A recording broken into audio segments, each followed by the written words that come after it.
اپنی اولاد کو مفلسی کے خوف سے قتل نہ کرنا، کیونکہ ان کو اور تم کو ہم ہی رزق دیتے ہیں۔ کچھ شک نہیں کہ ان کا مار ڈالنا بڑا سخت گناہ ہے، اور زنا کے پاس بھی نہ جانا کہ وہ بے حیائی ہے اور بری راہ ہے۔ اور جس جاندار کا مارنا اللہ نے حرام کیا ہے اسے قتل نہ کرنا مگر جائز طور پر، یعنی بفتوائے شریعت۔ اور جو شخص ظلم سے قتل کیا جائے ہم نے اس کے وارث کو اختیار دیا ہے کہ ظالم قاتل سے بدلہ لے، تو اس کو چاہیے کہ قتل کے قصاص میں زیادتی نہ کرے کہ وہ منصور و فتح یاب ہے۔ اور یتیم کے مال کے پاس بھی نہ پھٹکنا مگر ایسے طریق سے کہ بہت بہتر ہو، یہاں تک کہ وہ جوانی کو پہنچ جائے۔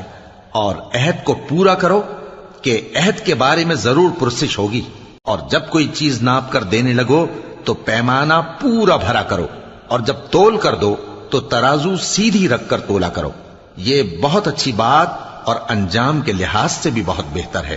اور اے بندے، جس چیز کا تجھے علم نہیں اس کے پیچھے نہ پڑ، کہ کان اور آنکھ اور دل ان سب اعضاء کے بارے میں ضرور باز پرس ہوگی۔ اور زمین پر اکڑ کر اور تن کر مت چل کہ تو زمین کو پھاڑ تو نہیں ڈالے گا اور نہ لمبا ہو کر پہاڑوں کی چوٹی تک پہنچ جائے گا۔ ان سب عادتوں کی برائی تیرے پروردگار کے نزدیک بہت ناپسند ہے۔ اے پیغمبر، یہ ان ہدایتوں میں سے ہیں جو اللہ نے حکمت کی باتیں تمہاری طرف وحی کی ہیں، اور اللہ کے ساتھ کوئی اور معبود نہ بنانا کہ ایسا کرنے سے ملامت زدہ اور راندہ درگاہ بنا کر جہنم میں ڈال دیے جاؤ گے۔ مشرکو، کیا تمہارے پروردگار نے تم کو تو لڑکے دیے اور اپنے لیے فرشتوں کو بیٹیاں بنایا؟ کچھ شک نہیں کہ یہ تم بڑی نامعقول بات کہتے ہو۔